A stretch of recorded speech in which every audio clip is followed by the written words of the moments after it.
বৃক্ষপ্রেমী ছিলেন খুলনার মহেশ্বরপাশা ঘোষপাড়া এলাকার নাসিমা খানম। স্বামীর মৃত্যুর পর সংসারের হাল ধরতে শুরু করেন ভার্মি কম্পোস্ট সার উৎপাদন। পুত্রবধূ সুমাইয়া আক্তারের সহযোগিতায় এখন প্রতি মাসে গড়ে কয়েক টন সার বিক্রি করছেন তিনি।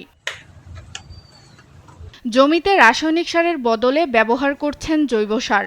চাহিদা আকাশচুম্বী হওয়ায় বাগান মালিক থেকে শুরু করে প্রান্তিক কৃষকরাও ব্যবহার করছেন বিষমুক্ত এই সার।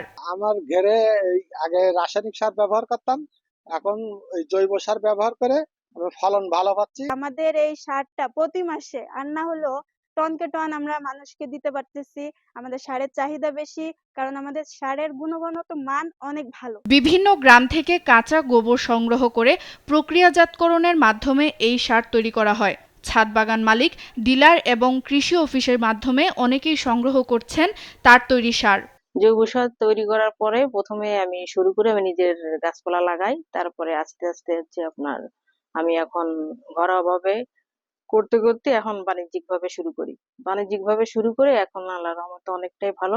ভার্মি কম্পোস্ট সার উৎপাদনে সব ধরনের সহায়তা দিচ্ছে স্থানীয় কৃষি বিভাগ। আমরা অনেক মোটিভেশন ট্যুর রেখেছি তার এখানে, যাতে কৃষকরা আরো অন্য কৃষকরাও হচ্ছে মোটিভেটেড হয়ে এটা করে।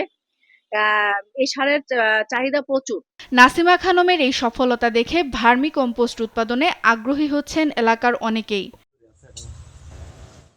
সুপ্রিয়া তৃষা, নিউজ ডেস্ক, দেশ টিভি।